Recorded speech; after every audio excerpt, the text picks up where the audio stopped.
Oh my God, thank you. It's been a while. Yeah. We're happy to be back with you tonight. I hope everybody's doing well.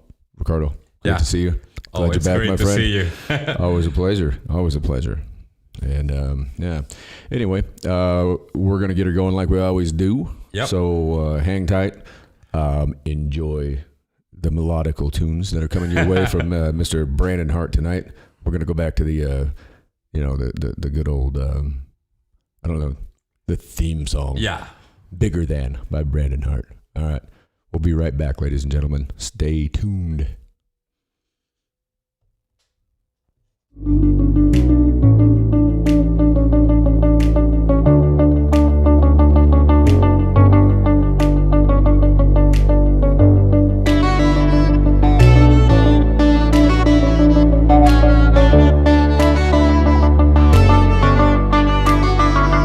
We can't all jump buildings or even stop a speeding car. We don't fight super villains or fly off into the stars. We don't all wear capes, have sidekicks, or even a best friend. But we know where it starts though, and that's usually where you end. And we could be bigger than Batman if we wanted to, bigger than the bombs we're going through. For every little lie you believe that's true, no, there's a superhero inside of you. Bigger than Batman if we wanted to, bigger than the bombs we're going through. For every little lie you believe that's true, no, there's a superhero inside of you. We ain't all perfect, yeah, we don't usually kiss the girl. We don't have superpowers, change your phone booths to save the world. We don't all wear capes, have sidekicks, or even a best friend. But we know where it starts though, and that's usually where you end. And we could be bigger than Batman if we wanted to, bigger than the bombs we're going through. For every little lie you believe that's true, no, there's a superhero inside of you. Bigger than Batman if we wanted to, bigger than the bombs we're going through. For every little lie you believe that's true, no, there's a superhero inside of you. You call for a hero, think no one can hear you, and no one can help you take it on. We all need a hero when it's dark and it's fearful, a hero beside you walking strong. When you call out for a hero and your life is at zero, just know that that hero's inside you.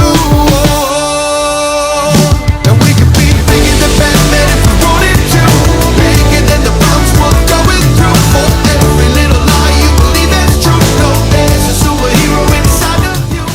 Bigger than Batman if we wanted to. All right. Here we are. Ladies and gentlemen, welcome to the Mike Files. We're here with Ricardo Torres, Yep. the infamous Navigator. The Navigator. What a great title. Sounds good. Yeah. It's I like it. It's better than riding shotgun. Oh yeah. I mean, you're like, I'm the Navigator. Yeah.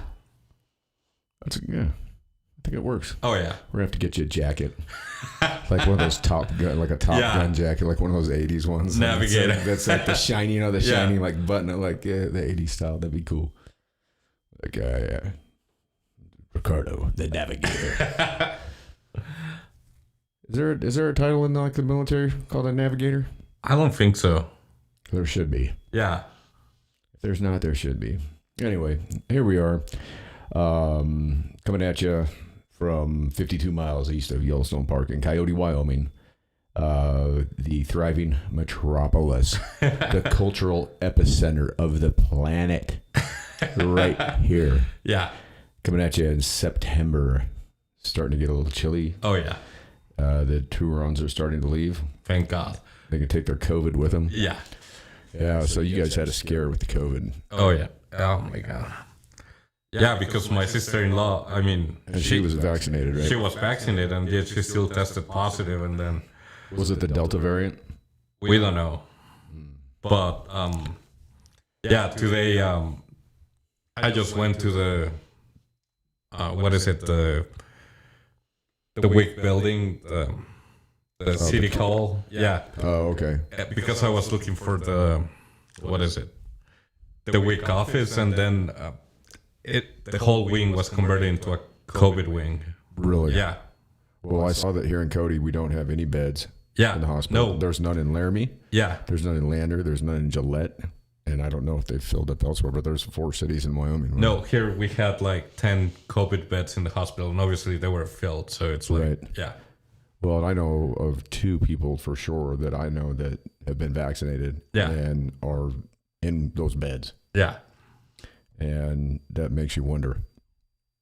I mean, I don't know. It makes you question what's really going on with all this. And then, they caught Fauci lying. Yeah. I mean, he was straight up lying. I mean, when Rand Paul was going at him about, gain of function, and he was saying there was no gain of function. Well, according to other things that they uncovered from him, yeah, he was well aware of what they were doing. So, and Fauci's been involved in this type of haberdashery since yeah, HIV back in 1984. yeah, I mean, and it was just kind of weird that in 2017 he came out and said this president is going to have a pandemic. yeah, And I saw a bunch of footage today of that Wuhan Institute of Virology yeah, and the bats that they had in there. I mean, there's footage of bats hanging off, people that work there hanging off their hats and stuff. I mean, there just so many of these bats.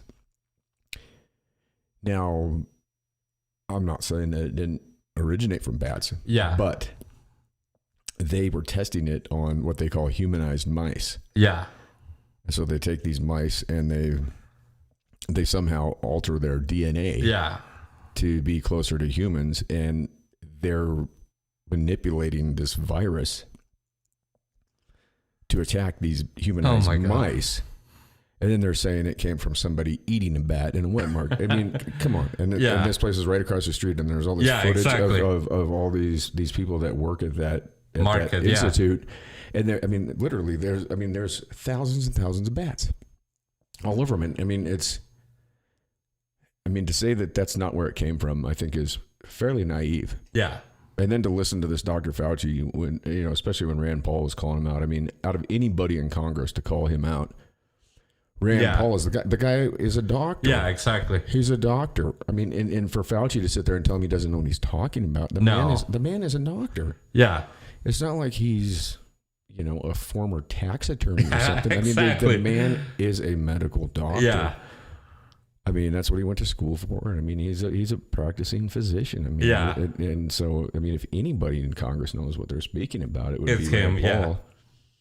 And regardless of what side of the line you're on that, I mean, you've got to step back and go, whoa, yeah, what is going? I mean, this thing has turned the world on its head. yeah, And there's evidence that the United States, the NIH, and who knows where it goes from there. But we as a country have funded this thing, yeah, whether directly or, through side channels. yeah, But you can't tell me that if it, going through the side channels, that it didn't go that way on purpose. Yeah. I mean, it went that way because they were trying to divert the, they were trying to throw shade on it, like, oh, Yeah. it wasn't us, it was them over there. No. It was them. it was just like like Biden trying to take I was watching a deal earlier today with some of these guys that had gone back into Afghanistan voluntarily to extract Americans that basically have been left for dead. I mean, as of I think it was a day or two ago, they'd already killed 44 people in the streets. The Taliban killed a folk singer. They said no more music. The guy sang songs. They killed him in the street. And it's only going to get worse. yeah, And now we're gone. And we're going to have to go back. yeah, And it's going to just get worse. It's just going to re-escalate. yeah, and it will turn it into makes you- exactly the same deal that we had before. So Well, it's and like, it makes you wonder if it's not done on purpose like that. yeah, Because I think that the powers that be, they don't want us out of there. yeah, I think that the people at your Lockheed Martin, Raytheon, your Yeah. military industrial complex, They don't want us gone. No.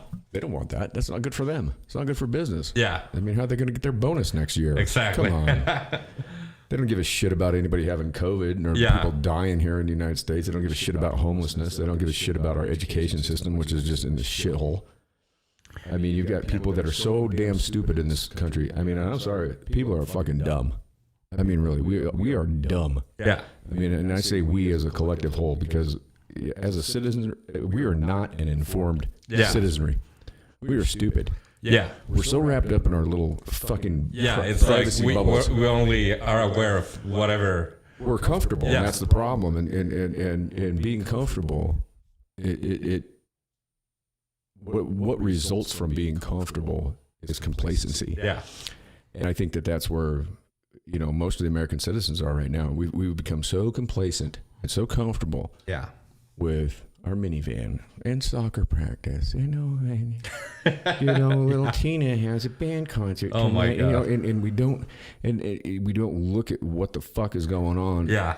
Actually, outside that, people just travel around and they're like you see the minivan going down the street, right? That's there's a privacy bubble around it, right? And you see and I'm not trying to be stereotypical, but you see the mother driving and she's putting on makeup, like the worst. Okay, Yeah. Cody, Wyoming is like a little town. Yeah. The worst time of the day to drive in this town is between 7:45 a.m. and 8:15. Yeah. And 4:45 and 5:15. Yeah.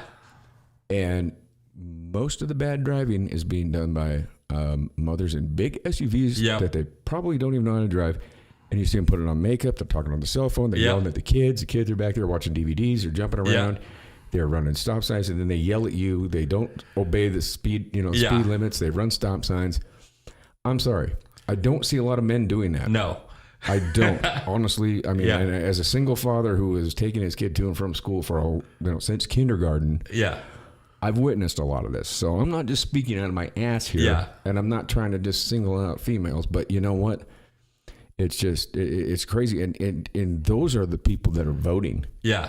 And it's like, I mean, they're irresponsibly driving down the road, putting on makeup, and they got to go through the goddamn the coffee thing. At 7:45, that fucking coffee thing is fucking backed up to the road. Exactly. Well, why don't you get coffee and make it at home? Yeah. Like, you don't know how to make coffee? Yeah, it's so easy. But I don't know. I mean, me, though, I don't have to have a caramel frappa latte friccappuccino. I mean, I quit drinking coffee years ago. Yeah. But when I made coffee out of French press, I would go get my own beans. Yeah. A lot of times I'd buy, I liked a good cup of coffee, but I would put it in my grinder and press it myself here at the house and put it in my cup, and no cream, no sugar. Yeah. Black coffee. That's it. I don't want any of that other bullshit. I don't need any syrups or whipped cream or all. I mean, good God, you sit there and oh my God, no, it's you like listen to them and I want a double top. no. If you go to the Starbucks inside of the Albertsons, it's like oh my God. I won't even do like, Starbucks. You better wait because it's like fuck. I won't even drink Starbucks. I lived in Seattle for 6 years, so I did Tully's coffee. Yeah. That's all. Tully's is all, or 7-Eleven. Yeah. Or my own that I'd make. But back then I was a youngster and partying all the time, so I don't even know if I had a coffee maker. Yeah. I don't even know if I knew where my bedroom was back then. Trying to find my keys to get it working. Going through the 7-Eleven. And that's funny too, man. Yeah. Because we lived in a neighborhood where pretty much everything was in. We were in a predominantly Asian neighborhood, so I mean, like all the businesses. Yeah. And I obviously can't read whether it's Chinese or whatever. I can't read it. There was only one place I think that was across the street. It was an Irish bar that actually had English on it. And then we had the 7-Eleven, and so I'd always go in there, and there was like these 3 dudes that they all co-owned it. Yeah. And so I'd go and be like, "Hey, Apu, what's the deal today?" And they'd be like, "Hey, you what son of a bitch, I'd be like, "Hey, listen, Apu, what do you got on sale today?" It's like, "What do you got on that little tourney thing over there? Yeah. You got some cheap meat or what?" And we were all friends. It was one of those funny deals, I'd call him Apu, and they'd be like, "You white son of a bitch." But that's how you get to know people. You be a little racist, and then they're a little racist to you, and then you all laugh at each other. Yeah, and it's funny. but I digress. I don't know. It seems like some of the best conversations I've ever had with people from different backgrounds. Like, for instance, a guy I used to work with, his name was Jorge, right? Yeah. And he was from Honduras. And so my buddy that we worked with, my buddy would always he'd always call him a Mexican. Yeah. And he'd do it because he knew Jorge would lose his look, I'm Honduran. And my boy would look at him and goes, hey, look, dog, Mexican's Mexican, dog. Yeah. I mean, and there was no, it was just a joke. It wasn't, there was no maliciousness in it. It was just that, he knew that he could, flip Jorge out of it. And it was always just, look, dog, Mexican's Mexican. Like, I'm Honduran. And then, of course, he would come back with, cracker this or whatever we all just laughed about it, Yeah. No. That's what we're missing. Really. It's funny because in Miami it was me and then Will, who was Nicaraguan, and then Pat, who was like an American. Yeah. So it's like Mexican and Nicaraguan and an American. So it's like, what? Yeah, but you guys are all friends though, and you're hanging out. You don't even care. No, we don't care. Yeah. You don't even notice. Yeah. It's like my boy, and I give a shout out to Pook. What's up, K Pook? If you listen, how you doing, brother? I'm gonna try and get a hold of you, man. My phone number changed, so. Tommy Curdy, what's up? Vince Bragg, Joe Jackson, Keith out on the dock, out on the bridge, catching them fish. Shout out to all you characters. But yeah, when I go out to LA, it's the same. I'm around. I'm the only white dude around, and I don't even think about it. No. I don't even think about the fact that I'm hanging out with, my boys are, Islanders and my boys from south of the border. Yeah. My black brothers, we're all just brothers. And we don't even think about it. And every time, it never fails, we'll go out to a bar or we go someplace all together, and we're a motley crew to the T because we're all we're from all different backgrounds. Yeah. And there's always some female that goes, what's up with the white boy? You're like, what? And I'm like, what? You want to find out? And I don't even think. But then it's funny when like Poot comes out here to visit, and I peel off on him in the Walmart and leave him by himself at Walmart and Cody. And then he sees me. He's like, dude, what are you doing? And you leave me alone by myself. It's like, oh shit, I'm sorry, I forgot. You don't even think about those things, I don't know. I don't ever think about it, it's just like you and me are from different backgrounds. I don't even think shit. I'm just always happy to see you, man. I don't give a shit. Same here. It don't even matter, dude. It's like I don't know. No, but it's funny because at Walmart, like all the Latin people come whenever I'm working on my shift because they hate dealing with John. So it's like. They know when you work. Yeah. They like got you. Oh yeah, Ricardo's on. That's awesome. They don't want to go see what's his name. Oh no, John. No, Mr. Personality. Oh my god. God, he's like talking to a shoe. Like talking to a piece of boot leather. Hey, what's up, homie? Yep. That's all you get. Yeah. He reminds me of what's that character off of fucking SpongeBob SquarePants that what's his name? That one that's just a spud. Oh my gosh. Or he's like Eeyore from Winnie the Pooh, you know what I mean? Yeah. What did Eeyore use? What was his catchphrase? Woe is me. Yeah. Is that what it was? He'd say something like that. Yeah, he was always feeling sorry for himself. That's what that dude's like. I was just trying to be real upbeat with him, and I think it drives him nuts. So I'll go in there and just start making jokes and shit, and he's just back there just. He's one of those people that likes wearing the mask because then he doesn't have to show his expression. Exactly. I think there's a lot of people out there like that and enjoy the mask. It's like funny because every time I walk into a liquor store, it's like mask off, and because I like to connect with people, so it's like no. Right. Yeah, and the mask, the whole thing, whatever. You want to wear the mask, wear the mask. You don't want to wear the mask, don't wear the mask. It's the same, come on. This has been going on for 2 fucking years now. Yeah. 2 years. It's going to keep, it's going to keep mutating. Yeah. It's going to keep becoming something else. Just like the cold, just like the flu. Yeah. In 2018, there was 80,000 people died of influenza B, and they used influenza A as the vaccine that year. Yeah. You don't know what you're going to get. Yep. Life is like a box of chocolates. Mm-hmm. It's all Forrest Gumped up, and who fucking knows? You never know. Get your immune system up. Take vitamin D. Take zinc. You know, maybe quit smoking cigarettes. Yes. You know, eat a vegetable once in a while. Have a salad, maybe. You know, a salad will help. It's a little fruit. Yeah. You know, stay out of the goddamn McDonald's drive-thru. Oh my Stay away God. from the fucking Dairy Queen. Stay out of the ice cream line. I don't know. You know, I mean that McDonald's over there. I mean, what a nightmare. Yeah. I mean, you drive by there around lunchtime. Jesus Christ. Yeah. It'll take you at These least fun 15 minutes. These Yeah. motherfuckers are backed up around the guy. I mean, they're out in the main road. Yeah. And they got to get that Egg McMuffin, man.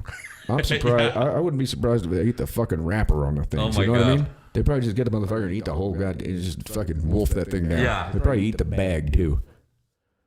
You know, It's ridiculous. And It's then- like, oh God. I mean, who eats that shit? It's terrible. yeah. I maybe make the mistake of eating it maybe once every 2 or 3 years, and I mean, instant regret. Just like, what did I? Oh, Yeah. what did I do? No, I totally get it. I agree. It's nasty. Yeah. It's terrible. And that Burger King is not even. Oh, no. I mean, it's all terrible. Yeah, no, it's like Burger King is all the way down. Oh God! Yeah. I had to paint that place years ago, right? So I'm out there painting, and I'm watching what's going on there, and I'm just like, oh my God, Yeah. watching like the employees and everything, and I'm just. I mean, it's like there's no way I will ever eat here, Yeah. ever fucking again. And I mean, Yeah. I used to eat there in high school every day because they had a $2.25 Oh my high God. school lunch deal. Okay. So we'd leave the high school, we'd drive up there, and everybody in the car would get you'd get a medium drink, medium fry, and a double cheeseburger for $2.25. Yeah, it's not bad. But it wasn't good. Yeah. I mean, but you know, when you're that age, when Oh, you're yeah. 16, You don't 17, care. 18, it doesn't matter. You can eat you can eat a manhole cover, and you know, it's gonna be a Yeah. big deal. You know what I mean? I just can't even imagine. No. Eating that shit today. Oh my God. No. I mean, I would. It'd be. I mean, I would have like a 2-minute emergency. Yeah. Like, where's a whole roll of toilet paper, and you know, Jesus Christ, Oh my God. a squeegee and a fucking, you know, some fucking Windex. Yes. I mean, good God, No. I have to wrap some Visqueen around the toilet bowl. No. Yeah. There's no way. No, I it's just hilarious to drive by there and see all those people just sitting there eating that crap. I mean, I just cannot do it. It's like, and then to sit in line to do that. no. You're sitting in line to poison yourself. Yeah. That's smart. I mean, No, pretty much everybody has a 30-minute lunch break. Yeah. Unless you work in an office or a bank or something, then maybe you get an hour. Yeah. So you're willing to spend 30 minutes of your break sitting in line, Yeah. and then getting people cutting in front of you, and then Oh my you've God. always got the jackass in front of you Yeah. that doesn't know what they want, or they want to argue. Oh my God. You know, it's like, So just true. get your ass up there and Yeah. like, and get out. It's like, like when I lived in Seattle, we used to go to Dick's. And that Dick's was it was a burger joint, right? yeah. And it was like kind of like the same model as In-N-Out, but there's no drive-through. You got to walk up. So like the one in Ballard by where we lived, I mean, at 2 a.m., that fucking place, the whole park, I mean, just full. Yeah. But they just moved them through. And Yeah. you had an option. You could get a burger, a cheeseburger, a double burger, fries. You could get a chocolate shake. I think that was it. And then ketchup. Yeah. If you wanted ketchup, it was like 5 cents, and they'd give you a pre-packaged. And that was it. I mean, and it was so quick. And they paid their people back then. They paid them like, this was, I don't know, back in the early 2000s. I mean, those people were making like $15 an hour. But they were also going to college. Yeah. And Dick's paid, like they got health care. Oh, good. And they had a college program for their employees. So Yeah. you had like this upper echelon fast food worker, Yeah. right? They're competent people. And not to say that the people that work fast food No. aren't competent. I know there are plenty of that are. There are plenty that aren't. Just like the people that eat fast food. There are plenty Yeah. that Oh my the God. majority of them are not competent. Yeah. I mean, oh God, it drives me nuts. You're sitting there. Yeah, you're God, Jesus Christ. You know, my kid yeah. he used to like to eat the big breakfast with the pancakes, and you know. Ugh.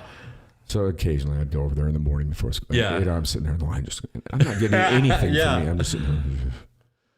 listening to, Karen in front of me. Yeah. I want you to keep the egg up in that one. Oh my God. And then they're sitting there, they go up to the checkout or whatever, the window, and they're like counting out change, and you're just going, son of a bitch. Yeah. And they complain up at the other window, and you're just behind them. Oh my God. God, Karen, stop. Yeah. I mean, what the fuck is wrong? Yeah, I agree. What's going on with females in this world, man? No, and it's the same deal with my son. He loves McDonald's. I fucking don't get why. It's like kids always like it, though, man.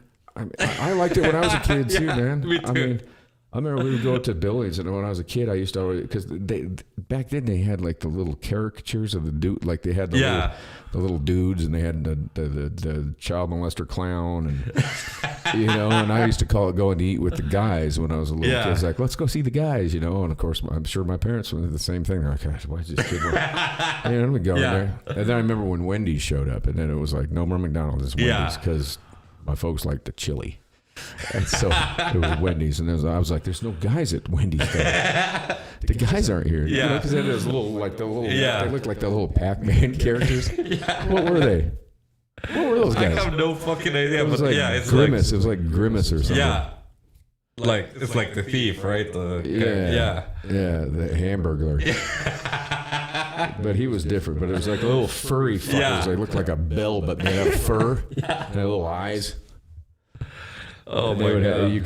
They'd have like they'd have those things where you could sit on them and you could grab the handlebars and sit there. And rock. I mean, what fun is that? As a kid, God! Let's just sit here and no. I mean, Yeah. As a parent, you sit there and you watch it. You're like, what the? I know when my son was little and do that. It's just like, all right, when are we gonna be done with this? Yeah. It's like, let's go do something else. We're going to go ride mountain bikes, or let's go exactly. go snowboarding, or play some football, or just do something. Sit there and eat toxic food. Oh my God! Sit there and stuff your face with a sandwich that won't even mold. I don't even think that bread will mold. I bet you if we went and got some cheeseburgers tomorrow and set them on the window, I bet you within a week there'd probably be no mold on them. Yeah. They're so full of toxicity. No, it's like I just can't eat that crap. Yeah, it's like you're eating like a shredded tire. Yeah. Or gym mat. Remember that Simpsons where where they're in there and they're throwing the gym mats in the meat grinder. That old bag with the cigarettes. He's like, there's not much meat in these gym mats. And Bart goes up and he looks at his milk and it says like malk.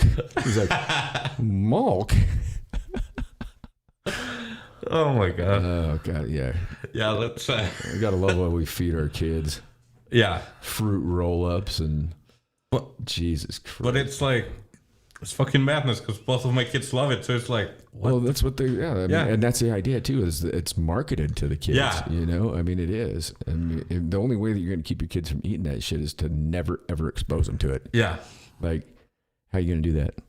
Once they start going, if they go to school, if they go to public school, then, I mean, it's going to be like the old day. I got McDonald's and you ain't got, kids over there with a Wonder Bread burger.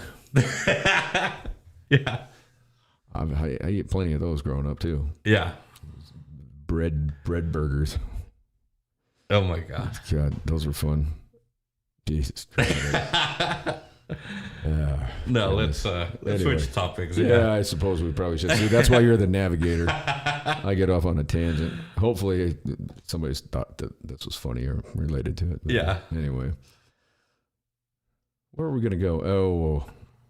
Politics? Maybe we'll touch on that a little bit. Yeah. I guess, first of all, condolence. I don't even want to say condolences because it doesn't mean a fucking thing, but I'm very, just, very sorry that, not even sorry, I just, the people that lost loved ones in Afghanistan, I can't say my heart goes, I can't do nothing to change it. Yeah. I guess just know that the feelings of those of us that understand, what happened and that it shouldn't have happened and that you lost your loved ones over there, that we feel for you. Yeah. And we're going to touch more on that, I think, later in the week. Yeah. We might have an interview with somebody that was close to that. But it's really unfortunate.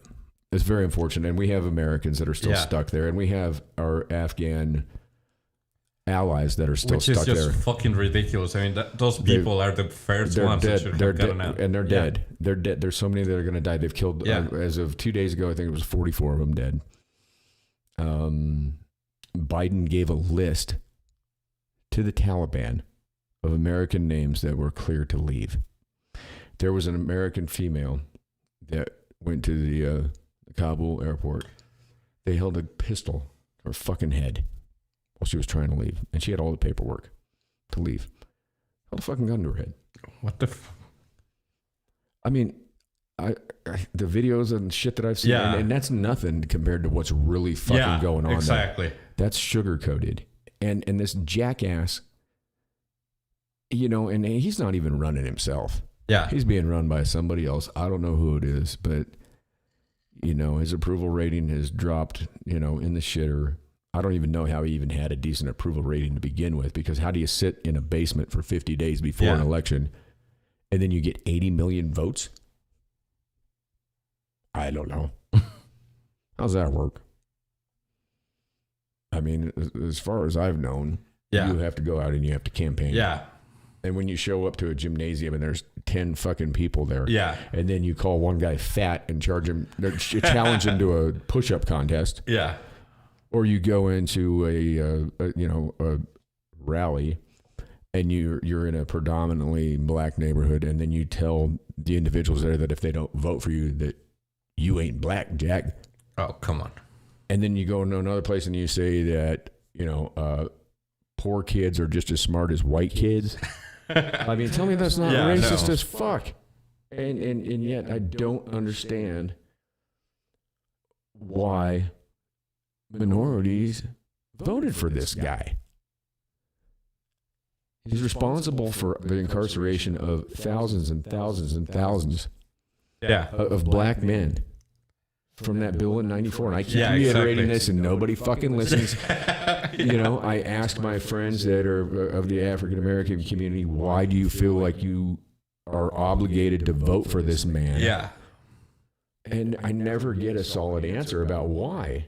And it's just like this party has manipulated people that are, the people that are minorities into thinking that the Democratic Party is there for them. They're not. No. They're not there for them just as much as the Republican Party is not there. Neither party's there for any of us. Exactly. It's until we all realize that, until we all come to the realization that regardless of this skin color and that these people don't have our interest in mind, they couldn't care less. Yeah. They just want your vote, and they want to stay in there so they can keep getting their free, cheesy money. And they don't care. Yeah. They don't give a shit about you or me. They don't care about anybody that's trying to cross the border. Right? Yeah. You have a humanitarian crisis going on the southern border. Yeah. Right? You have females taking birth control because they know that the possibility of being raped is pretty fucking high. Right? And they don't want to come over the border and end up pregnant with a rapist baby. I mean, there were, I can't remember what Texas town it was, but in the last month they found 48 dead bodies. Oh my God. 48 dead bodies of people trying to come over the border. You have unaccompanied minors. They wanted to talk about how Trump was putting kids in cages. The cages were built by Obama and Biden. Yeah. And when you have unaccompanied minors coming over the border with no parents, what do you do? Yeah. What do you do with it? You just let them go? No. You don't know who the parents are. The parents are nowhere to be found. There's no paperwork on these children. And unfortunately, these children end up in these facilities. And it's not a good thing. No, and it doesn't matter. But it doesn't have, what do you do? What do you do as a steward of your country? Do you just let them go with the coyotes? Because they're going to be sold into sex slavery or, God knows what. Yeah. Sweatshops. I mean, you don't know what the future holds for these children. So, ICE or whatever power that be, you have to do something. And granted, being in a cage or what, it's not a good thing for a child. But, no. But they're safe. They're not. I don't know. I don't know what the Yeah, answer is. it's man. like it's so hard. I feel terrible for these individuals that are going through this down there. And I mean, not only on the southern side of the border, but the people that are having to deal with this and handle this, because I don't think that the people in ICE and the people that are patrolling the border, I don't think that they have ill intention. No, towards the people south of the border. I don't think so at all. I don't think that's the case, but it's such a crisis, and there's and then no, but it's crazy that yet thousands of people still try to cross the border. I mean, it doesn't matter. It's like well, and when you have a president that just says, "Come on, come on," which was so funny because after Biden took over, he's like, "Oh no, we are getting rid of all the policies that Trump established," and then a month later, he's like, it's back to the same policy. So it's like, wait. Well, and he was taking land from Texas landowners. You know, I mean, eminent domain, taking their land and keep it on building the wall. Said not one more foot. But then he's doing. I mean, it's like the vice president. She's hiding out in Vietnam. I mean, and this jackass, he doesn't even know where he's at. He's up there clutching his notebook, like he's gonna cry himself to sleep. He probably wanted to. Yeah. He was nap time. He's over there. He's doing looking at his watch. Yeah. I mean, you have 13 dead service members that are on. I mean, I'm not going to get into names, but I mean, those 13 dead service members. We've looked at photos of them. They're kids. Yep. They're kids. One of them was from Wyoming, which I mean, that hits home for us being here. But I mean, these are kids. Yeah. These are 20, 21-year-old kids. Yeah. Who they don't even know why they're there. They have their whole life ahead of them. And then all of a sudden they're sent back into this fucking hellhole with these goat fuckers that now have all of our weapons. They have over 600,000, carbines. They're ours. They've got the M4 carbines and God knows what else. They've got Humvees. They're parading around in them. Yeah. They're wearing our body gear, armor, our gear. They've got all of our technology. And now the Taliban is one of the best armed military forces on the planet. Yeah. And now we got to go back in? Was that the plan all along? We're going to go. Now we've got to escalate it and go back in because the military industrial complex has to get their paycheck. God damn it. The Lloyd Austins and fuckers like that that have made their money off of bombing brown people and killing people and playing this regime change war and this nation building bullshit that we've been involved in since 1953 we started in Iran. Yeah. When, we brought in the Ayatollah. Why is there a problem with Iran? We made it. Started it. Yeah. Why is there a problem with ISIS? We founded ISIS. Why is there a problem with the cartels? We started it. Fast and Furious. Obama. Fucking giving them goddamn guns. I mean, we're sitting here giving guns to the fucking cartel. Yeah. I mean, and the CIA is the biggest fucking cartel. They're the biggest drug dealers around. I mean, you look at what happened to Pablo Escobar, right? Escobar was a fucking national hero. Yeah. I mean, he got too big for the CIA. Yeah. You know what I mean? They had to take him out. Yeah. I mean, all over fucking drugs. Yep. But yet we have legal drugs. I mean, you can go get some goddamn opiates. Yeah. I mean, you go get yourself some Oxycontin, get your ass hooked on that shit, fucking overdose. Yeah.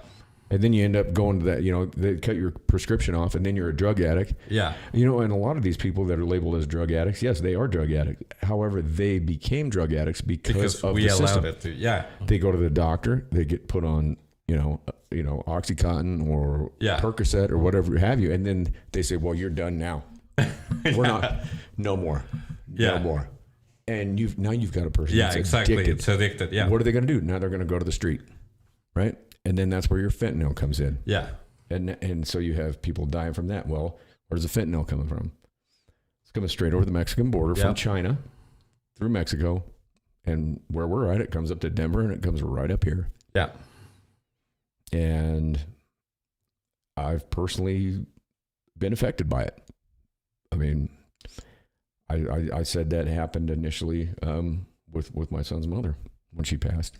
Yeah. And the initial autopsy said no. The secondary toxicology report that came back the other day said fentanyl. And I'd said it all along that that's what was involved. And I mean, it's just, it's ridiculous. So we create these, you know, through our medicinal system. Yeah, exactly. These things are created. I mean, I was locked up with a lot of guys that were in there for OxyContin and shit. And it was the same thing. I mean, dudes that were like, you know, like great football players and shit, right? Like in high school, had a terrible knee injury. Yeah. Had to have surgery. They were prescribed OxyContin. Yeah. They get hooked. Next thing you know, they're not they're going to class anymore. Yeah. They're going out on the street and they're trying to find, what do they resort to? Heroin. Yeah. Fentanyl, opium. I mean, you know, street drugs. Yeah. Or they try and get the same medication, you know, via the black market, and then they get caught. Yeah. And then they're a criminal. Exactly. So you're talking about people that, you know, they weren't criminals. Yeah. I mean, and they're turned into drug addicts, and then all of a sudden they're imprisoned, and the taxpayers paying. Yeah. I mean, which is fucking when ridiculous. I was in federal, it was like $38,000 a year for a federal inmate that the taxpayers are paying. Oh my God. We have the largest amount of inmates. For being the land of the free and the home of the brave, it's kind of weird that we have more inmates, more incarcerated people than any other country on the planet. Which is just fucked up. I mean, you know, people wake up. Yeah. Wake the fuck up and see what the fuck is going on here, because, you know, we've all been duped. Yeah. And we're all stupid. And it's just amazing how stupid people are. I mean, and you don't have to be. You don't have to be. Yeah. You know, you can do a little homework. Think. Use this. Do some critical thinking. You know, I mean, don't just accept everything that these idiots on the news are telling you. You know, I mean, that's the thing. I don't watch mainstream media. No. I don't give a shit if it's Fox, CNN, MSNBC. None of it. It's, I mean, there's a couple people here and there that might be worth of shit, but I get my information elsewhere. And, you know, I would encourage y'all to do the same thing. You know, ever since I started coming, I started watching the Sky, BBC, the Australian news. Yeah. Right. And and everybody gives me shit for watching those guys, but I don't care, because you know what? I mean, they're pretty much right on time. Yeah. You know, and I actually like Tucker Carlson. Yeah. Because you know what? He's not scared. He'll call Republicans out too. I don't know how he still has a show on Fox, to tell you the truth, because he has bucked against them so many times. He's actually doing real journalism. I mean, he's had Jimmy Dore on his show, which, I mean, nobody will have Jimmy on. And shout out Jimmy Dore and your whole crew. You guys are awesome. And Tucker's had Glenn Greenwald. Shout out Glenn Greenwald, man. He's the journalist of our time. I mean, he started The Intercept and he walked away from them. Yeah, because they were censoring him. This is the man that started The Intercept. I mean, he was the one that broke the Ed Snowden case, the whole Ed Snowden thing, and the whole story with him. And they started censoring him, and he started that whole deal, and he walked away from it, man. And he's down. Yeah. He lives in Brazil now with his husband down there. And I mean, the guy's he amazing journalist. I mean, you know, and then you got like Julian Assange locked up. I mean, they want to kill him. I mean, he didn't do anything except, you know, I mean, nobody goes back to look at what happened with Seth Rich. I'm fairly certain that that's where he got his information. And this is the guy that ends up fucking dead on the street in D.C. From a robbery, yet they didn't take his watch, wallet, or any valuables. Come on. You know? And then Assange, he gets to sit in the Ecuadorian fucking embassy for how many years and shit himself. And, I mean, you know, that's solitary confinement. Yeah. I mean, I know what that's like, but he was in there for a long time, and he's still in that situation, and it's just not right. I mean, the guy's just a journalist. I mean, he's never been wrong about anything. He's never been caught up in any lies. Everything he said has been the truth. It's just like Snowden. You know, you got these people that say that, oh, he's a traitor and all this. No, I don't think so. I think Ed Snowden's a fucking hero. Yeah. I mean, we need more people. Like, look at Chelsea Manning. I mean, she got tortured. Yeah. Because she came out and said something about the way that, you know, people were being treated and tortured. Yeah. And then she gets tortured. Exactly. It's like and you know, I mean, it's just crazy, man. Yeah, I agree. It's crazy. Fucking insane. And people are just so fucking dumb that they're just gonna fucking just lockstep and just we're all eating the same bullshit that gets fed up to everyone. Yeah, just eating the shit sandwich. Just keep on just keep mowing it down. And we don't understand that in this country, we're 330 plus million strong, right? Yeah. Or we could be. We could be 330 million strong, right? You know what I mean? Yeah. I mean, the thing that terrifies the establishment more than anything is a guy like you from Mexico City and a guy like me right here doing that. You know what I'm saying? Yeah. That terrifies them. Yeah. Because they realize that, oh, shit. They're from different races. We can't divide them. We can't divide them. That's what we got to quit doing. Is we got to quit letting these fuckers divide us. Yeah. And we got to come together. And I mean, I've said this for years. It's like, talk to your neighbor. Yeah. Who gives a shit? You don't know your neighbor. It doesn't matter what. It doesn't matter what this is. No, exactly. I mean, I'm multicolored. Shit, I got so many goddamn tattoos. I'm a fucking walking. Yeah. I mean, it don't matter. No. Talk to people. Talk to people. Yeah. That's a big thing. You know what I mean? It's like you and I, man. Yeah. Start a conversation. Exactly. Go and talk to somebody. Be like, hey, what's up, man? Yeah. You know? I mean, like, I think I was like, hey, man, you got a story to tell. You know? You're kind of looking at me like, what the fuck? Yeah, exactly. But I mean, but I've been in places where you know, and that's what I always tell people from this little podunk town, especially people that want to talk fucking race bullshit. And I'm like, listen, go to the place where you're a minority. Yeah. And then you come back and you can fucking talk about race. But Yeah. right now, it's like most people around here. It's like, I know you. You grew up here. Yeah. You've never been anywhere else. You've never been exposed to any other culture. Exactly. You've never been any fucking place. And you're going to sit here and you're going to talk about what you know about another Yeah. culture. You don't know shit.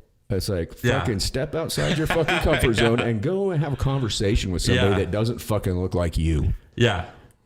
I mean, and once you do that, you know, I mean, I don't know. I've never had an issue with my own entire life, and I don't know why. I mean, I grew up here, but I've never had any problem with talking to anybody. I don't give a shit. Yeah. I mean, No, I want to know. No, see, I'm curious. I'm always curious about. it was funny because when I was 17, I traveled to Brazil to visit a friend, an American friend I met in Mexico, Yeah. whose dad worked in the embassy. But yeah, that's where they transferred him after he worked in Mexico. They transferred him to Brasilia. So I went all the way to Brasilia just to spend time with my friend. So I didn't know the language. I didn't know anything. So it's like. Well, yeah, because it's Portuguese down there. Yeah. Yeah. So it's like I still went and I still had a good time. So it's like. So where did you go to Rio? I went to Sao Paulo and then to Brasilia. Sao Paulo. Okay. Yeah. There's some crazy shit goes on down there. Yeah. Crazy shit. There's some crazy ass gang activity and just. Oh, yeah. That's a violent place. Yeah. A beautiful country though. Yeah. No, but it's crazy because you actually look at the favelas, which is like where the gang violence happens. Yeah. And that's up there. That's like where you've got like all the exactly. It just looks like just shacks just Yeah. right next to each other. Yeah. I can't even imagine living in that. There's got to be. There's like no running water or anything there. Yeah. Right? It's just all. I mean. Yeah. Wow. And yet your plane lands in Brasilia, and it's like you land in a different country because it's like the capital city, so it's like everyone is like same level. So it's like right. So you land there, and everything's like gentrified. Yeah. And it's all. It all looks good, and it's like Right. yeah. But then you get out here, and that's Yeah. That's that's typical with a lot Yeah. of American cities as well. Yeah. And then what's crazy too is they go in America now. I mean, I know like the first place I noticed it, you know, growing up was going down to Denver. Yeah. Because the 16th Street Mall in that area down there was pretty bad, and then they gentrified it. Yeah. But you still have a big homeless problem down there. And every time I go down there and walk the mall, you know, if I have any leftover food, I always put it in a box. And I go out and the first person I see that's homeless, you know, here you go. Yeah. Hand them the box of food, you know. I mean, it's just crazy. You've got a town like that that's flourishing. You've got all these people moving out. Oh, there. yeah. I mean, just the fact that we have anybody homeless. Yeah. You know? It's just. I mean, granted, there are people that are mentally ill and they prefer it. Yeah. You know, and I know that with a lot of returning vets that they're going through PTSD and they'd rather be outside and they would rather live that lifestyle. But the overwhelming majority are people that have gone through some kind of a medical emergency where they've had medical bankruptcy and lost it all.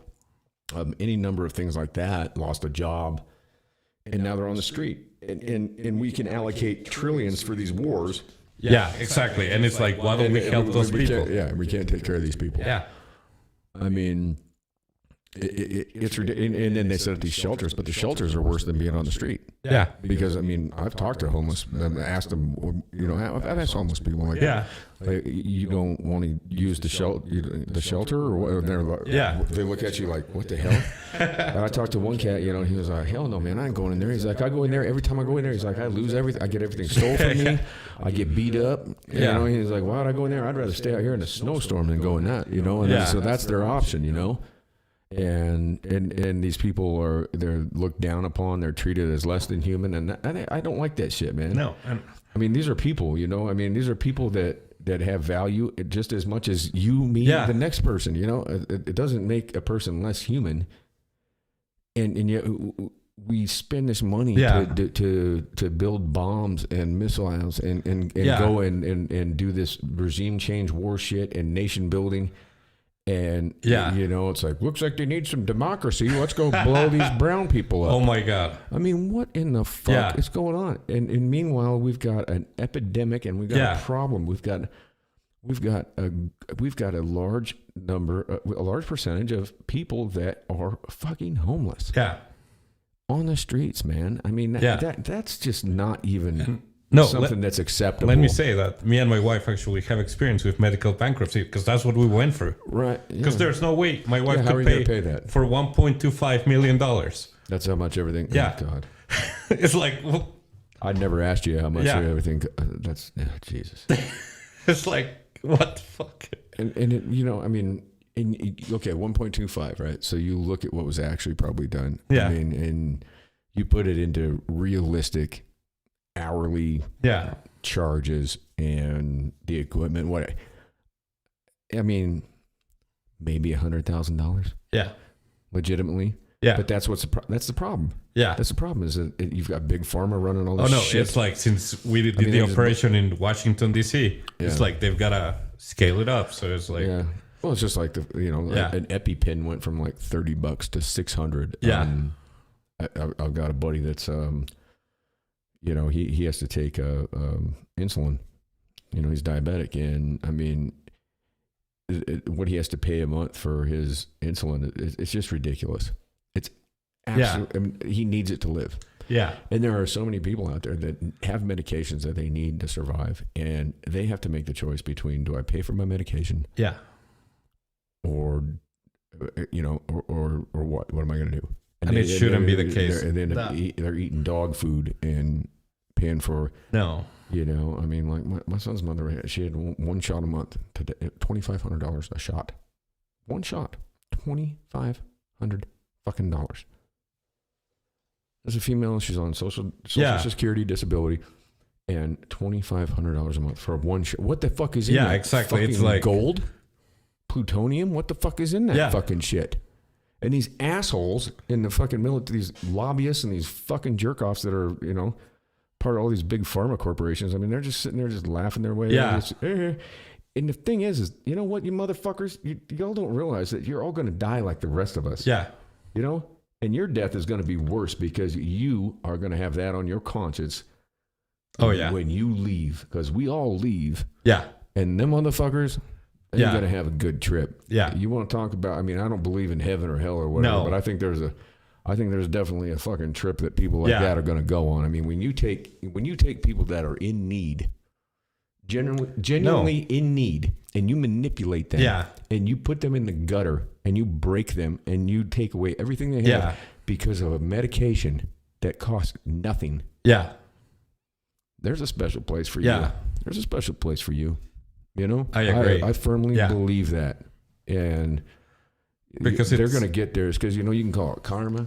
Yeah, you can call it what goes around comes around. Exactly. But it's so fucked up. Because one day after I woke up, I was talking to my wife, and I was like, "So how much money did we end up owing these people?" And she's like, "You're not gonna believe it." And then I was like, "Just tell me." She's like, "You're gonna get scared." And I was like, "Just explain it to me." So did you have to go through like a medical bankruptcy? Yeah. Wow. Yeah. And just because you wake up one morning and your eyes red. Exactly. Everything's fine. Wake up one morning. Yeah. Your eyes red. Lose your memory. Yeah. everything. Everything. Medical bankruptcy. And they have the audacity to come after you for $1.25 million. Yeah. And for what? I mean, you can't tell me that your treatment costs that much. I mean, come on. I mean, it's ridiculous. Yeah. It's ridiculous.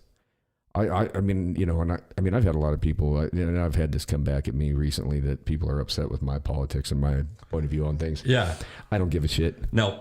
I mean, one day I'm called a neocon, the next day I'm called a liberal. But I think that we should have Medicare for all. Yeah. I do. I think that we should. I think we should have Medicare for all. I think that we shouldn't have homeless people on the street if they don't want to be there. Yeah. Right? I mean, if you're of that. Like I said, there are people that do. Yeah, that's their choice, right? And if so, then okay. And it's fine. But I mean, if you look like in my neighborhood, where I lived in Seattle. I mean, we had tent cities, back in the day, and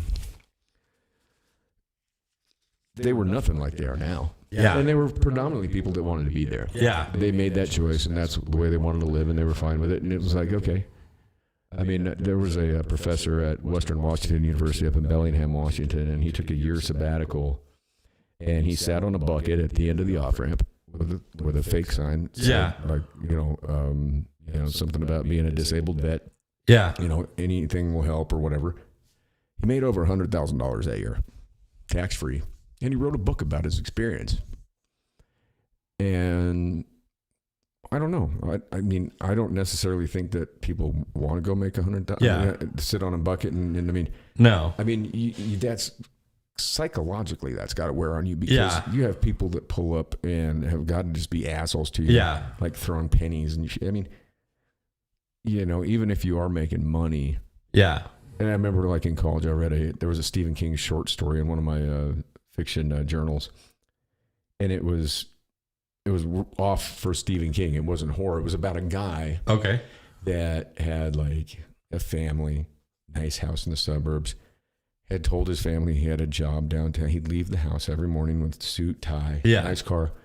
He'd go down to this building. He'd go in the restroom, up in the ceiling tile. He had his change of clothes and his like suitcase. He'd put his suit and shit up there, and he would change into ragtag shit, and he would go out and he would panhandle every day. Yeah. And it was a crazy short story.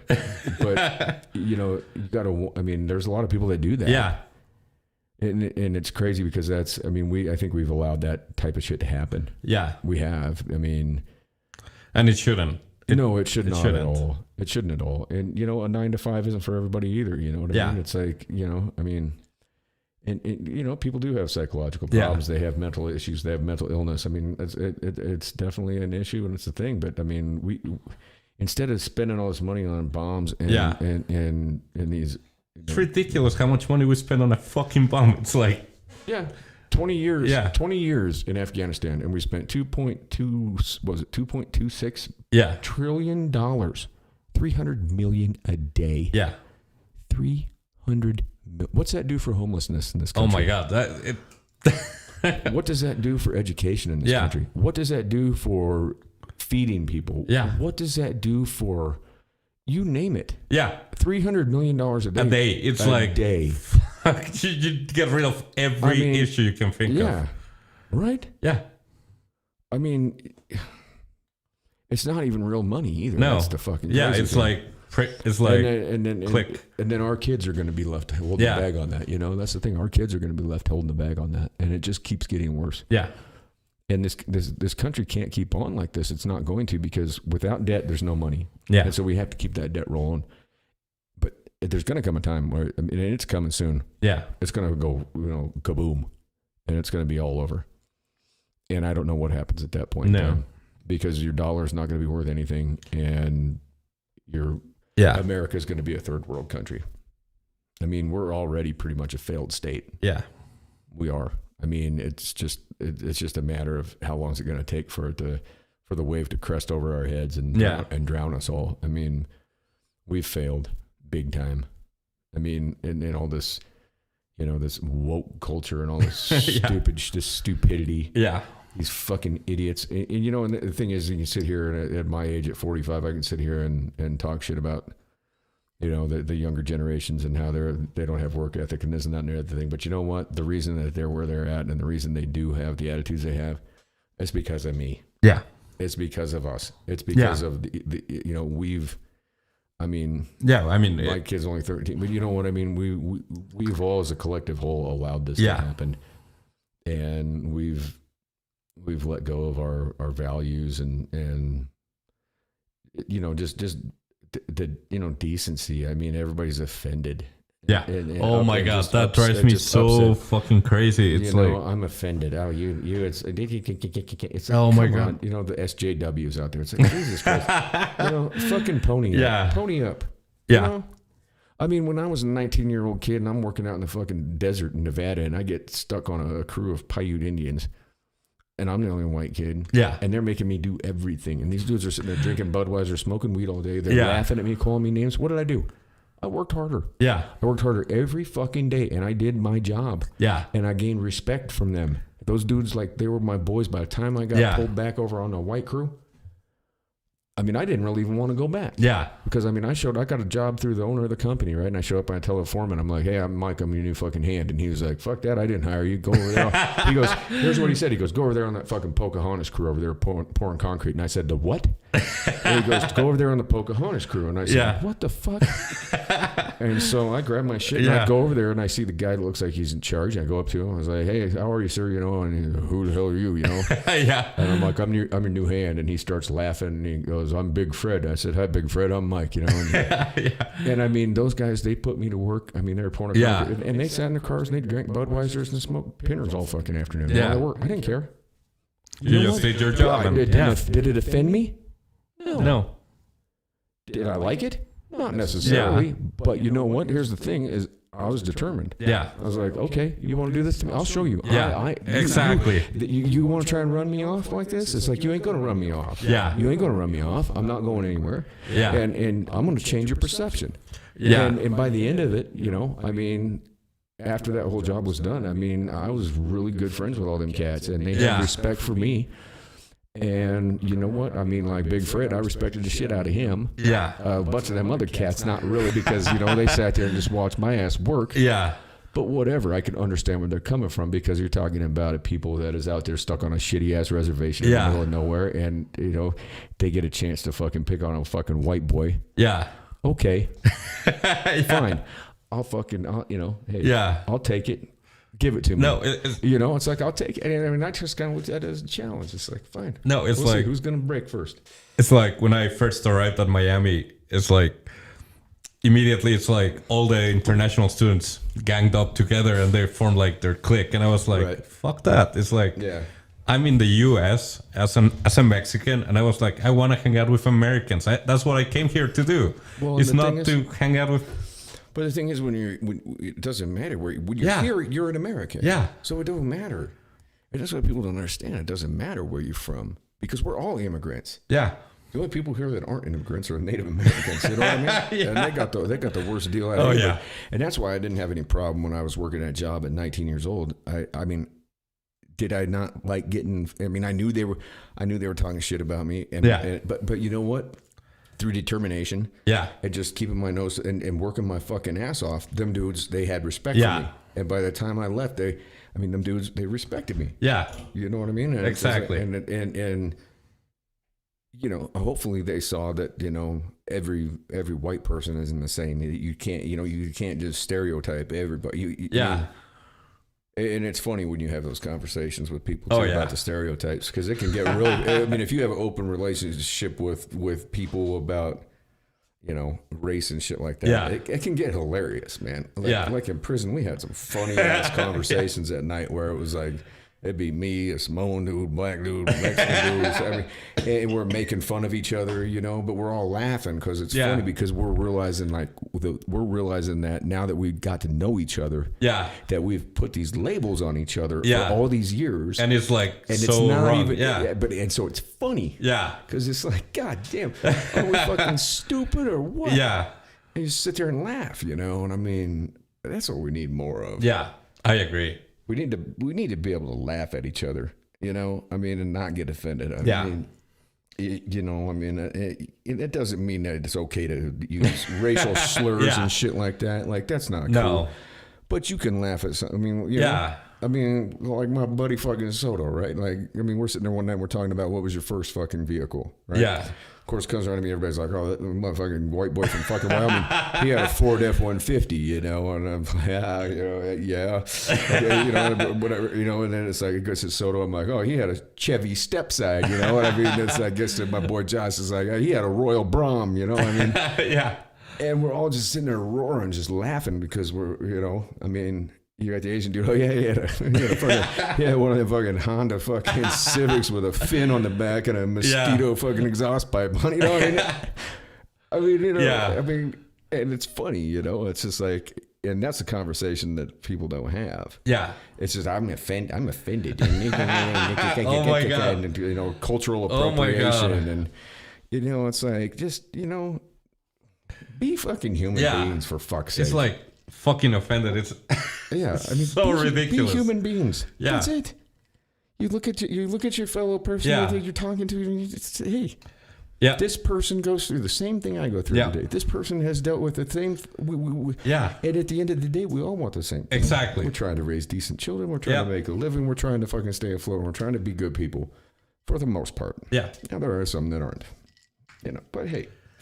I don't know. It's just crazy, man. It's crazy, and then it's like it's orchestrated. Yeah, you know what I mean, it's orchestrated to like have, you know, people dislike each other because I think that what it does is it creates this dissension, and through dissension and division, you know, the powers that be, the oligarchy, are able to control us. And I don't know. The sooner we wake up and realize that that's what is actually going on.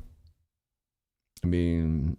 You know, the sooner that we start to fix everything, that's when we fix everything. I agree. I don't know. I might be a fucking moron, but you know, maybe I'm not. I don't know, but that's the way I see it. You know, if you're a moron, I'm a moron as well. So I'll take it. Okay, we can be morons. You and your Chevy Stepside.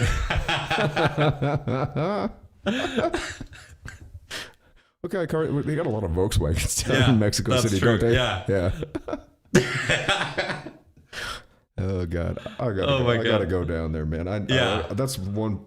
I don't like cities, but I've always wanted to go to Mexico City, man. And I swear, I'm about to get my American passport in like 3 weeks. So it's like, as soon as I get that, it's like I made it. It's like, fuck. I put in for one a while back. I don't know. I haven't heard anything back. It's taken a while right now. Really? Yeah, because I put in for a passport a while back. Because you're supposed to get it in like 3 months, and it hasn't been that long. I think it's 2 months ago I put in for it. So it should be coming through. I've never had a passport. Yeah. I've traveled all over this country, but I've never gone really anywhere else. I've been, like I said, I've been to Tijuana. Yeah. That's not Mexico. That's like a... Yeah, it's like part of the States, but in Mexico it's like... it's a place where you go get, carne de burro and go see the donkey show and buy cheap Oakley knockoffs and ride the trolley. Terrible. Yeah. I went once. No. This is not what I went there one time and I was like, this is no way. Yeah. And it's so funny that my wife and I are dying to go in December and just hang out there a couple of days without the kids. It's like just... Where are the kids going to be? With my parents. So. Oh, okay. Yeah. Nice. You got grandma and grandpa taking care of the... Yeah, that's cool. So you guys are going to have a little... That'd be cool. You have a little romantic interlude.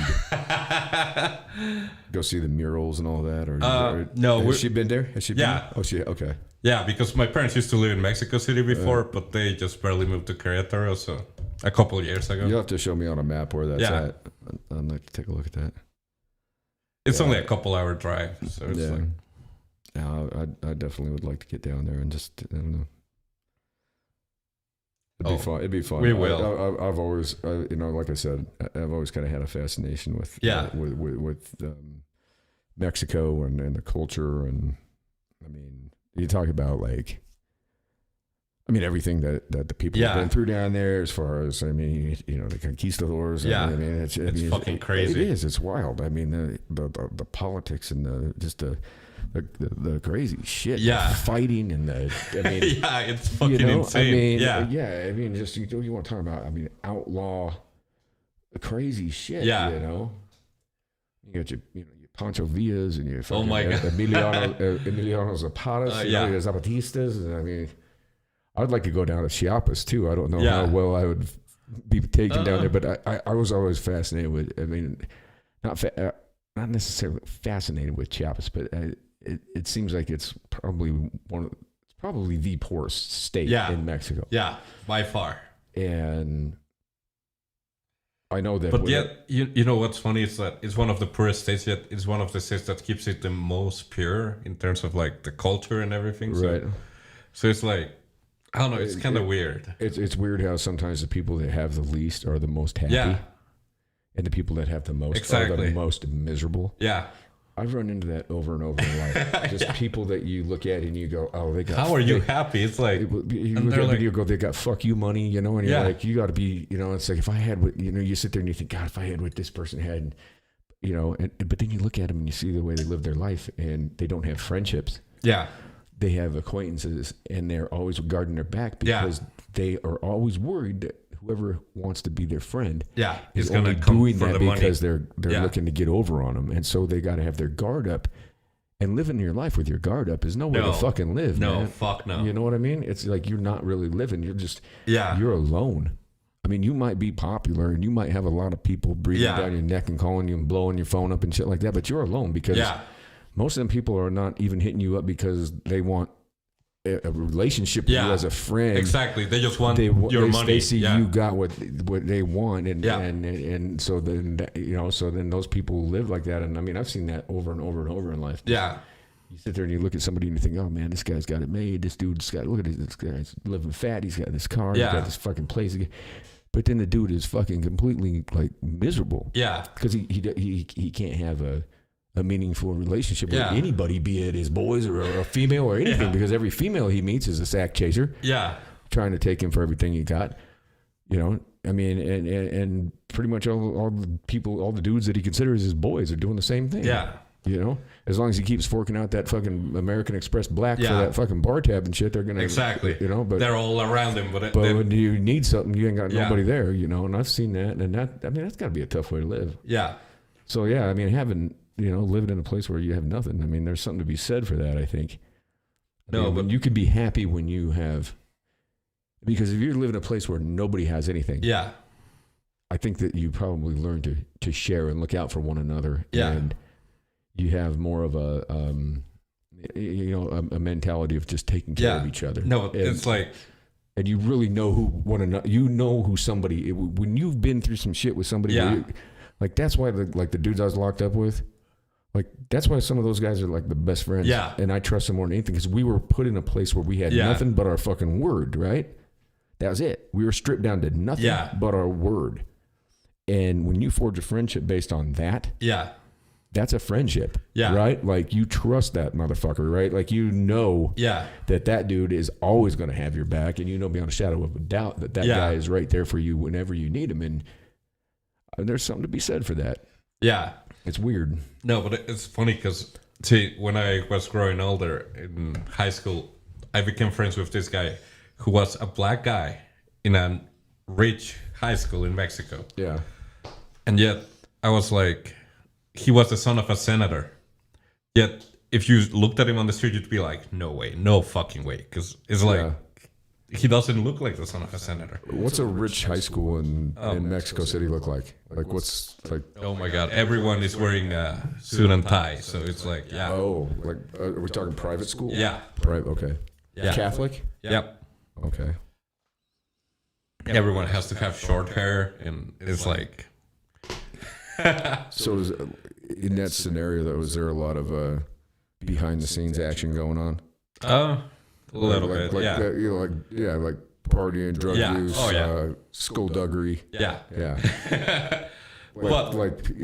Kids that grew up with a lot of money and wanted to break away from their parents and what their parents wanted to be. And it's kind of funny because in that high school, there were two groups of kids. One was like the super rich kids. Yeah. And their group was like the punk kids. Yeah, I mean, they weren't punks, but they felt like they were punks. But I just got along with everyone. It's like, fuck, I don't care about that. That's what I tried to do. But this guy, I mean, I felt so bad for him because everyone was making fun of him. And I was like, wait, what's your name? I was like, tell me about you, because I mean, I just want to know. I'm really interested. Yeah. And we became really great friends since that point in time. Where was his family from? Well, his adopted family. I never knew where his real family was from. Oh, he was adopted. Okay. Yeah. All right. Yeah. So, yeah, that's got to be a tough situation. Yeah. You know, I mean, I can imagine. I know the words that he was probably called. Yeah. I'm not going to say them. I mean, his nickname. I won't say them, but I know exactly. His nickname was Black. Yeah. I mean that. Well, yeah, and I could think of some other terminologies that. Yeah. Yeah, but I mean that's what they called him, and I was like, why? Yeah. Why do you allow it? And he's like, well, they've been calling me that for like 5 years, so it's like I'm used to it now. And I was like, no, I'm not gonna call you that, because it's like fucking disrespectful and racist and yeah. Right, man. And we became so close that it's like one of the best friends that I still have down there. So. Yeah, no, that's crazy, man. Yeah, because I got a friend. And shout out to my boy Jeff Parrish, man. If you hear this, Jeff, what's up? Give me a shout sometime, homie. Anyway, my boy Jeff, he lived right up around the street, you know, and he's a black dude, and he was adopted by white parents, and we grew up literally like 5 houses from one another. And we never. I mean, there was never something that came up, right? And so like he moved away. I think we were in 7th or 8th grade. He moved away. And so I ended up going to school in Idaho, and I'm moving into the dorm, and this dude's standing up on the stoop of the door. And I'm moving shit, and I'm like, we're looking at each other, and finally I stop. I'm like, dude, where do I know you from, dog? Yeah. And he's like, I don't know. I know you from somewhere, though. And I'm like, yeah, I know you from somewhere, too. I said, dude, have you been in Cody, Wyoming? And he goes, yeah, I grew up there. And then it clicked. Yeah. And it was funny because, you know, we reconnected and became, and we're still really good friends. Like whenever he shows up, I mean, and I'm hoping to get down to San Diego, and really Jeff, I am to come, you know, but he went into the Marines, and like, I mean, we lived in this house, and there was a bunch of white dudes, and then Jeff, you know, and we had these skinheads living up the street, and they'd go by and they'd say really fucked up shit, you know, with the N-word involved and shit. And finally it came down to it one night. I'd had enough. Yeah.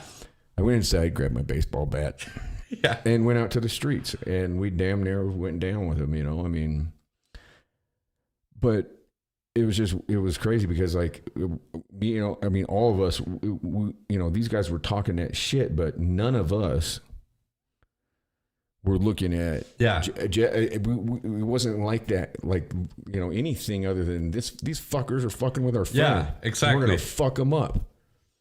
And then he went into Marines, and he came back, and we went to this punk concert, this Guttermouth concert, and these fuckers started talking shit. And he got back from the Marines, and he just started fucking whooping ass. And I mean, because typically it was, you know, I mean, like me trying to step up, and you know, and I mean, he took over. It was like, holy shit, man! You went to a motherfucking boot camp. I mean, it was nuts, but it was the same type of thing, man. It was just bizarre to hear people say shit like that to somebody who you've known your whole life and who you don't. I mean, why would you look at some? I mean, why? You know, I mean, I just don't get it, man. No, I mean, I mean, if somebody's a motherfucking piece of shit, if somebody's an asshole, I don't look at it and define an asshole by the color of their fucking skin or where they come. No. An asshole is an asshole. Yeah, and these people that say, "Oh, there's black people," and then there's this, then fuck that shit. Yeah, I can't stand that. I do not want to hear that. Yeah, no. I'm not even having that shit. That fucking shit is bullshit. That's garbage. An asshole is asshole. An asshole, exactly. Asshole. Yep. Period. Doesn't matter about this. Yeah, no. It matters about what you got here and what you got going on here, and that's it. Bottom line.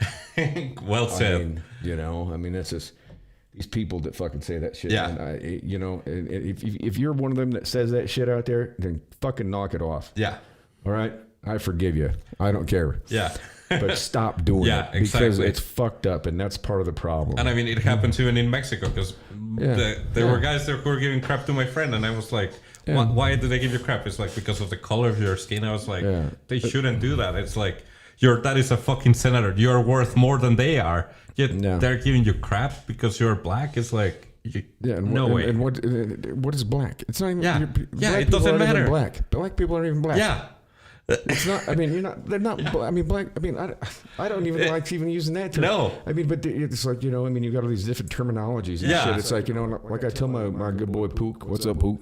I always tell him, I was like, until we get to a point where we just refer to one another as our names. Exactly. We don't say, this is my white friend, Mike. This is my black friend, Josh. Exactly. This is my friend from Mexico City, Ricardo. It's like no, until we just refer doesn't to matter. one another by our names. Yeah. And we don't reference one another based on the that. skin color. Yeah. That's like, when things go away. And Morgan Freeman, he had a great snippet of an interview about that where he said basically the same thing. Yeah. He said it doesn't go away until you don't acknowledge it. And that's where we need to be. I mean, we need to transcend to a place where we don't acknowledge it. To where there's no reason to acknowledge it. There's no fucking reason to acknowledge the color of another person's skin. And then to define them by that. Yeah. That's the most egregious thing in the world. Yeah. And you know, that's to say that, oh, you're from Mexico City, well, you must be this and that and the other thing, and you're looking at me like, you're a white guy from Wyoming, you must be a fucking honky fucking bull riding fucking, you know, goat roping fucking. I mean, oh my god! You know, I mean, that's why it's gonna be so great when we actually go down to Mexico and I take you to all these places. I can't wait, man! It's gonna be like, dude, that's really. I mean, the one place on the planet that I've wanted to go. I mean, ever since I started studying about Mexico City and the muralists and just you were showing me photos of the architecture. I swear it's gonna just like because it's gonna be places that you don't even see in magazines or whatever. Right. And you're gonna be like, holy fuck! I just can't even imagine the magnitude of that city. Yeah. How big it is. I mean, 32 million people. What's New York at? 19? Yeah. So it's almost twice. And it keeps growing. That's like what? I just can't even imagine. Yeah. I can't even imagine. And just the God. I want to go for the Dia de los Muertos. Oh yeah, that would be. I would love to be a part of that, just to see it. But down there, it's not October 31st. It's November 1st. Yeah. God, that'd be awesome. Yeah. I've been fascinated with that for a long time. We'll probably go not this year, but next year. Okay. Yeah. I'll have a passport by then. Yeah. We'll do it. That sounds great. No, I'm down for that for sure. I would love that. I mean, that would be. Everybody always wants to go to, these goofy destinations. I want to go to the Bahamas. Fuck that. I want to go to Mexico fucking City. Yeah. And it's just not Mexico City. It's like there's so many places that you can go to down there that it's like 32 million fucking people. Yeah. I mean, Jesus Christ. Dude. And it keeps growing. I'm gonna put on weight. I'm gonna eat so much food. Oh my god! No, but I'll take you to the good food places. It's like the places. Tequila. I swear that the places. What's the best tequila down there? Oh my god! I don't even know, but we'll find out. So it's like we'll find out. I'm sure we will. No, but it's like I'm sure you and I'll find out. It's like the trick is like to go to places that are not on the map. Right. And once you get there, it's like the friendliest people you can even imagine. That's what I always like to do too. Any big city I've ever lived in, I always try and find the I try and find the seediest bars. Yeah. The little hole in the wall restaurants. The places that, are just like local hangouts. Yeah. Where, I've always dug that. I don't like going to the big, the big places that are on the map. You know what cracks me up is that when I used to live in Mexico City, my parents always took me to this place where they serve tacos. And I don't even know what the fucking place is called, but it's like so good that nowadays it's like whenever we stop in Mexico City and it could be like 2 a.m. in the morning. Yeah. I'm like, take me to that taco place. So what do they have? Like Al Pastor, Lingua, Cabeza? Yeah, Al Pastor. Oh my Al God. Pastor. Oh my God. Yeah. Oh God. They are so good. Yeah. Dude. Oh God. I even like that. Yeah, Lingua, Cabeza. No, just have a taco al pastor with one of the beers. Yeah. It's like. As long as it's not carne de burro from Tijuana, then I'm good. Oh my God! with those chicks with the tequila holsters and the whistles, they shake your head and pour that shit down your neck. No. Oh my God! Oh, and then the donkey show comes on, and you're like, oh my God. Oh no. Yeah. Good Lord. No. Well, on that note, we should wrap it up. Yeah. That was fun. We got off on at least we got away from the doom and gloom. Yeah. But I swear, no, we're going to have so much fun when we actually go down there. No, I can't wait, man. I'm excited. Yeah. I'm excited. It'll be a great time. No, for sure, man. I've always wanted to go there. I mean, it's, that's a place that I don't know. Like I said, when I was in college, I took a Mexican history class. And it was one of the best classes I ever took. And I mean, it was one of those classes I was really into, and it was a difficult class too. Yeah. And I just really developed a, kind of a fascination with it, and just the culture, and just Mexico City is just, there's no place on earth like that. There's no place on earth like that. I mean, I used to have I don't know whatever happened to it, but I used to have a coffee table. I used to have a coffee table book that had like the murals and the architecture and everything, and one of those big, like Mr. Fancy Guy, a coffee table book. It's like when I come back from Mexico, because I'm gonna go down there for a month, I'll bring you back 1 or 2 books that are like that. That'd be awesome. That'd be awesome. I'd love to go down there and spend a little time too. Get my get my Spanish back a little bit, and we'll do that. Because I took a lot of Spanish in college, but it was the white Spanish. Yeah. I was in there, girls would be like, "Como te llamas? Como te llamas? Oh no. Me llamo." Oh my God. And I would just start spurting out the street Spanish that I learned from my homies, and the teachers were like, "Miguel, where'd you learn this?" Oh no. Like if I south side of town, homie. Had a real quick idea of what I was up to. Yeah.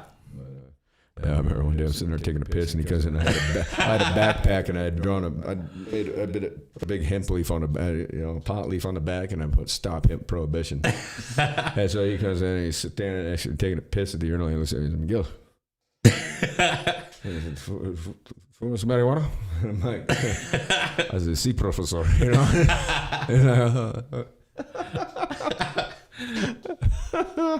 Oh my God. That was at a Nazarene school too. Yeah.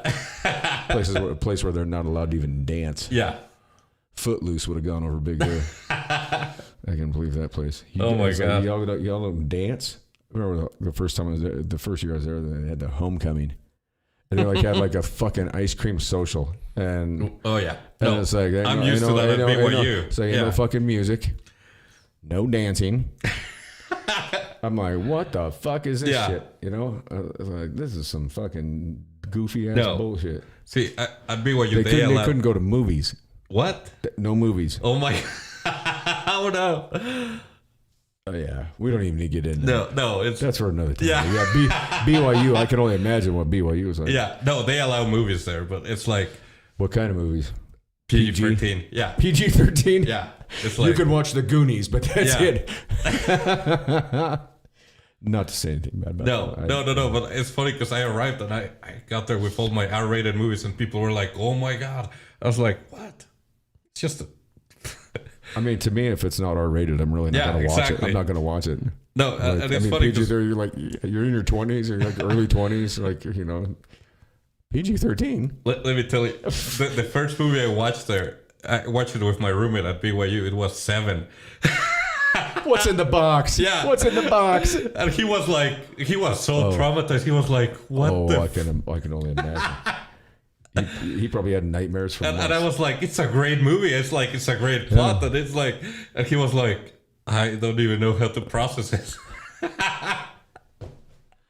That's great when you open somebody up to something like that. Yeah. You just like, it's like,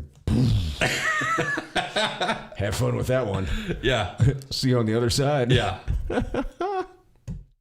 Oh my God. That's hilarious. But I just had no idea why they weren't allowed to watch R-rated movies, or is it like, I was like, I don't know either. I don't get it. Yeah. The one thing I do know about the Mormon people, they're good people. Yeah. I've got, like I said, I've never had any qualms with any Mormon people whatsoever.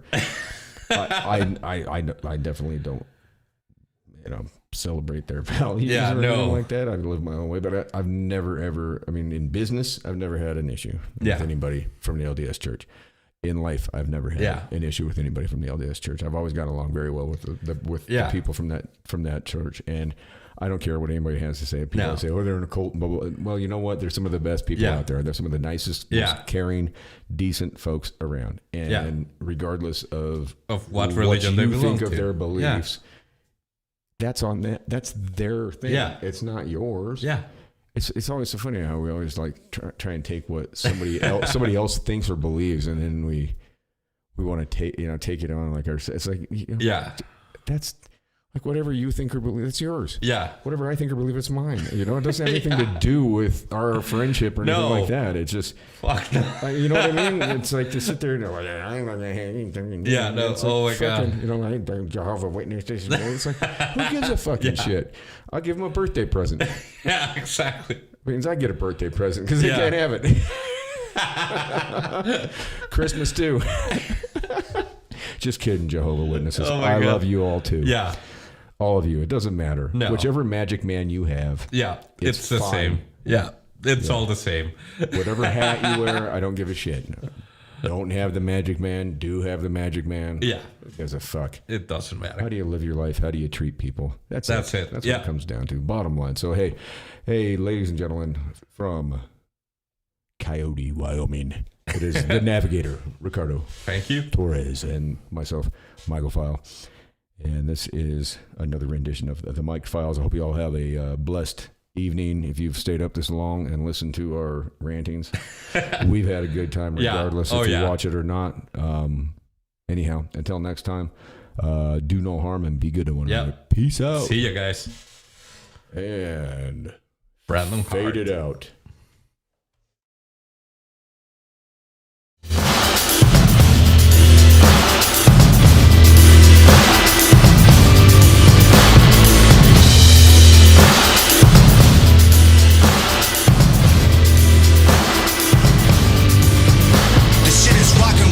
There's no controlling me. I sold my soul and stole the gold from royalty. I'm locked and loaded till the motor overheats. I'll rock the boat in seas I'm not supposed to be. The Holy Ghost is in my broken bones, and heaven only knows what being poked awoke in me. The homes of those who tried to slow my roll and throw me to the wolves will turn out burnt and smoldering. I'm filling the coffins with everything that I wanted, and then I'll drag them behind me so they will not be forgotten. I hit the bottle so often that when I did hit the bottom, it didn't hurt even a bit, but now I proceed with caution. And I've been haunted by rotten bodies. The path that I plotted been full of haters and demons. I burned a bridge when I crossed it. I got $1 in my pocket that I'm saving just in case I get to where I'm headed and I still need change. I feel the ghost of rock and roll take hold of me. An overdose of I don't care what you believe. So fuck them all, I'm Jimmy Page, I'm Kurt Cobain, I'm Rolling Stone, lay guns and roses across my grave. Ashes to ashes, mama.